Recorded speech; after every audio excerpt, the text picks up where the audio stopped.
Y'all see Money Bag Joe bust his ass. That's karma. I keep telling y'all, right?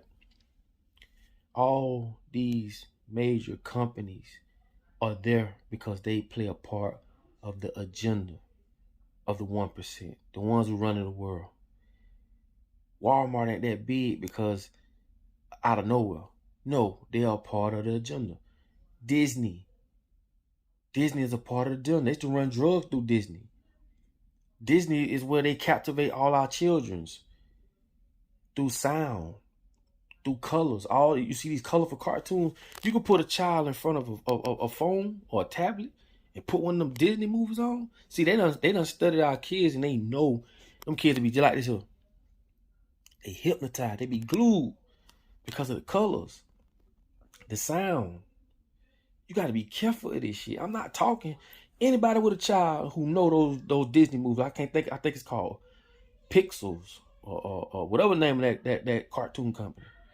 They make those cartoons so captivating. Them children be, and I'm just trying to tell you, all these major industries already have families that's there dominating that industry. If you go to the okay, with Disney, I'm gonna go back to Disney. With Disney, I told y'all Disney captivate our kids.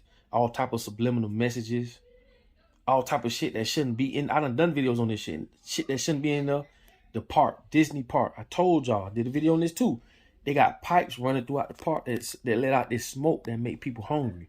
Like these people literally use it as guinea pigs and we don't even know it. Anytime there's a lot of people going somewhere, there's a lot of experimental shit going on. Look at the agriculture. Who dominates agriculture? John Deere.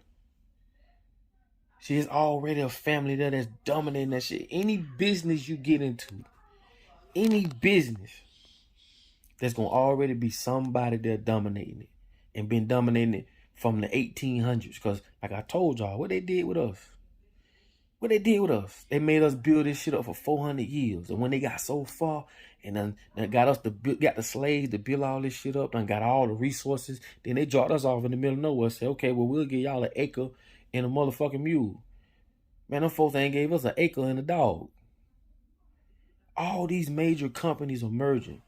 I'm talking about billion-dollar companies merging together, working together. But what they teach us? They teach us to work as an individual. One of the main curriculums that hurt our kids to this day. The first one to the finish line, that's a curriculum that teaches us how to be an individual. If you think about it, right? They teaching our kids and they taught us the same shit. If the first one to the finish line wins it all. That means don't work with number 2 and number 3. No, you want to be number 1. That's why you see how simple these curriculums be, but it's so devastating to us in our life. They teach you to be number 1. Work for yourself. Work by yourself. Be an individual. Individual. But they work together. They teach us to work by ourselves. Now think about this. If billion-dollar companies can merge together, what that tell you? We as people need to merge together. What if all black folks got together, right, and created a motorcycle? Because I ain't gonna lie, to me, and this is no disrespect, because I got some of my real friends that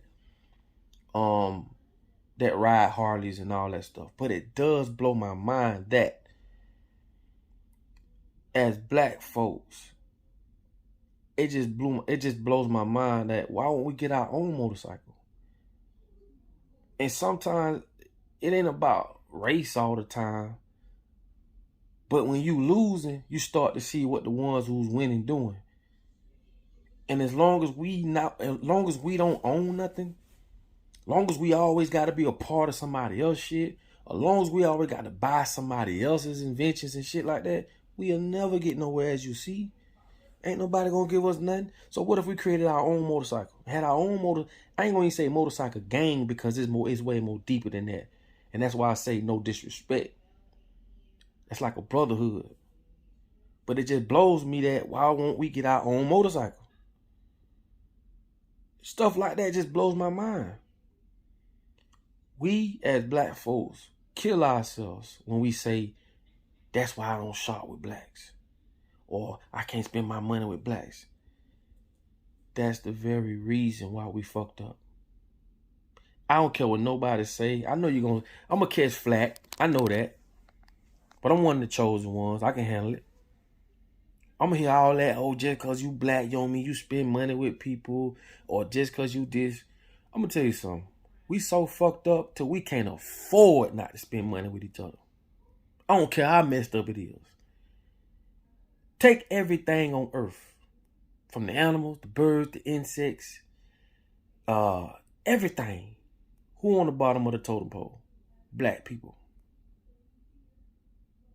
Black folks are at the bottom of the totem pole. And that's why we're going to stay there. Because we always buying other people's shit. We don't have none of our own. Even though we've invented a lot of shit. And the reason why I won't get credit for it, because we don't own no TV stations. We don't own no radio stations, magazine companies. We don't own nothing. These people they can convince the world that black folks didn't invent this. Or if black folks did invent some shit, they don't have to give you the credit. They control the people's perception. They control everything. Because they own everything. And this is why I say we can't afford not to spend money with each other. We can't afford not to come together. We can't afford it. As long as we're buying from other people, investing in other people, that's not investing back in us, we're going to continue to be where we at as far as black folks goes. Now, you could bet your ass on that. It's really just common sense. I don't care how much money you spend with Chinese people. They will never spend money with you. It just don't work that way. They understand that they're empowering you. You don't understand that.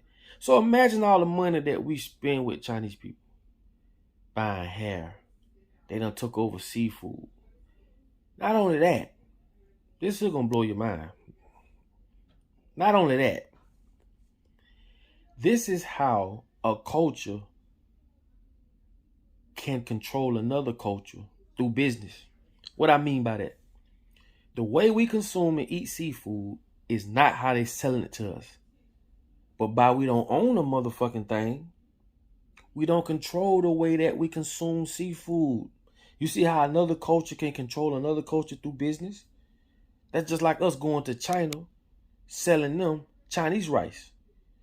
We buy up all the spots in China. We sell them Chinese rice the way we want to cook it. Now we're changing their culture, same as they're doing with us with seafood. That's not how we eat seafood in no damn bag. Every motherfucking way you, especially since the pandemic hit, everywhere you go, you know what you see? Chinese restaurants. Or seafood restaurants ran by Chinese people. Them be all over Orlando. Man, 2 years ago, man, it wasn't near that many Chinese places in Orlando like it is now. And I'm not sure about other places. That's not how we eat seafood. But this is how another culture can control another culture through business. You see how important that is? You see how devastating it is to go spend money with a culture that won't spend their money back with you. This is why they don't respect you, black man, black woman. Until the day you get that in your head, you're going to constantly be treated as a dude boy. Man, them niggas gonna bring all their money to us. Them niggas so stupid, them niggas won't even spend money with themselves. They gonna talk bad about themselves and bring all their money to us. If all us had a business and we spent money with each other, we'll never go out of business. We talk shit about a black business, but don't understand, man. Black business is robbing Peter and saying, fuck Paul. We don't have it. A lot of these other businesses are 500,000 startup money. These people got enough money to go for 2 years strong and don't have to make nail coin and profit. Eventually they'll start profiting because they got enough money to wait it out. We don't. And I ain't saying because you black spend with your black people, you know, or they do business wrong. But what I am saying is, if we don't kick in, because I'm going to tell you something. Being successful doesn't care about our discipline. It doesn't care. Okay, we our business be sloppy, or this happened, that happened when you spend it with black folk. But not all black folk like that. And it's gonna take us all to pull together to stop that. You ain't got to jump on Facebook when something happen. Go talk to the owner. Like, exhaust all options, then do what you gotta do. I can understand that. But as soon as somebody sees something in a black restaurant or this person this, damn, man, you gotta jump on Facebook, man. We can't afford that. I'd rather you just say, you know what, man, don't worry about it. If you can afford it, don't worry about it, man. You keep that. But have a conversation with that person and tell them, man, we already where we at. We don't need this. Help them. And I know you're going to say, oh, man, they know better. They this and that. You don't understand, nigga. We at the bottom of the totem pole. Nigga, we can't afford to walk away from each other like that. Think about your children. It ain't going to hurt you to go to that person and say, man, hey, man, I don't mind spending here with you, bro. But, man, you got to woo-de-woo. You know what I'm saying? Woo-woo. You help them. You know what I'm saying? Help them. Talk to them. Exhaust all options. Then go to Facebook if you got to talk shit. Because we don't want people that just don't care. I don't care what color they are. That just don't care. But exhaust all options, because I'm telling y'all, man, we fucked up, man. We fucked up, man. We got the short end of the stick, man. No one cares about us. And when you see something, just like you see other stuff in repetitions, cognitive dissonance. When you see something, other stuff, like when you see something happen all the time, you start developing truth about it in your mind, and that's how you go about it. It's the same thing with us with business. We really don't even, a lot of us don't even believe in black businesses. Because we've been seeing it so fucked up so long. That's a psychological thing. We could change that. Out of every nationality, even Taco Bell, even the Mexicans got an American franchise, even though they get shitted on too by America. Because America took their cultural foods, which is tacos, and made an American restaurant. Ain't no Mexicans or Spanish people, whoever, getting paid for no damn tacos. You see how slick these motherfuckers is? Bahama Breeze, that's a Caribbean franchise. Everybody got a franchise except black people. Ain't no fucking franchise soul food restaurant I know of. And if it is, give me 30 stores of one franchise black soul food restaurant. It could be out there somewhere. I don't motherfucking know, and I done traveled a lot of places. But I'm just showing you, them people will never empower us. Man, that nigga Tank, the R&B Tank, he said some shit that blew my mind. He said the reason why R&B ain't in rotation no more, because it ain't the violence that they scared of, it's the love. R&B artists rapping about or singing about loving each other, loving your wife, keeping the family together. Those powerful, strong R&B songs that we listened to back in the day, still to the day will make your ass cry if you in that zone with it. And he said that's why R&B took a back seat, because they don't want to push. And he compared him with another a pop singer. I think it was a white singer. He said when that guy put a song out, it hit top charts. If he put that same song out, I think it was called "Stay With Me," that song there. He said if he'd have put that same song out, he wouldn't have got that band with that other singer would have got, because he white. They would have put him out there on more bigger. I keep telling you, because we don't own shit. We don't need they fucking radio stations. We need our own radio station. See, this shit gonna start clicking on you in a minute. But I'm trying to tell you, when you were dealing with a group of people, our group so fucked up, why would they respect us? We kill each other because they the one pushing on us. We don't spend with each other because they make it well. They make it to where we hate each other because they own everything. They control the airways, so they can put that narrative out there. But I'm just trying to explain to you, we will never get the respect we looking for because of all these different things. We don't spend money with each other. We don't respect each other. We just saw that to be that type of people. And we are good people. It's just when you control the radio and the this and the that, and they putting that negative narrative, you don't see nothing but negativity. You never see the good side of black people. I don't give a fuck what part of the country you in. Show me once on the news. Now, I'm not talking about local news. I'm talking about news where they showed Chinese people fighting each other, shooting each other, cussing each other, slapping each other, shooting at the police. They don't show that shit.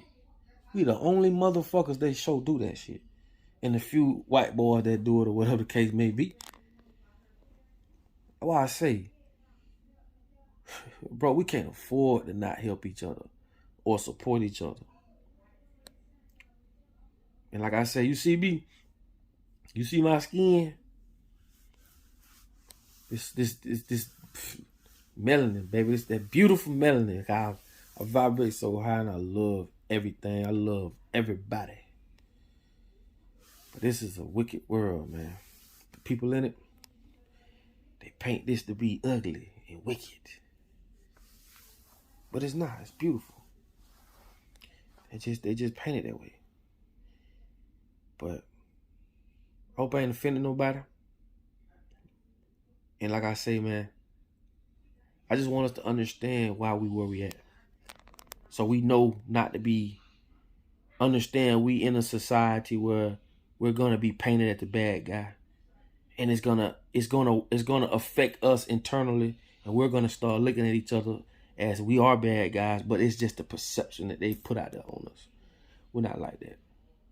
If you can do this, if you could do me a favor, if you spend money with a black company or a black person or whatever, and you see something wrong, just talk to them.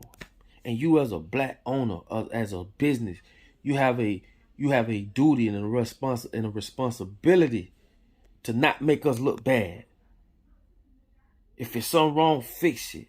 As a customer, be the same customer you would be to any other company. Don't just go there because you black and you see some and you see they black owned and you just want to rah. Let's not do that. So I'm speaking on both ends as customers and business owners. We can't afford it, man. I don't care how much you ramp and rave about these. We can't afford it, man. So with that being said, man, we got to do better, man. I love y'all, man. Y'all know that, man. I probably got them a little feelings a little bit, but man, y'all know it's all love, man. I'm for what's right. So, right is right, wrong is wrong. Yes means yes, no means no. That's just what I go by. So with that being said, man, if y'all made this far in the video, man, thank y'all so much for giving me the opportunity to be heard. Please share this message. And again, man, I'm just looking at how things are played. And like they say, the only way a person can hold you down is if they stay down with you. Come on, folks. Let's get it together. It's your boy Papa Duck. Like I say, in order for you to be found, you must first be lost. I'll let y'all later.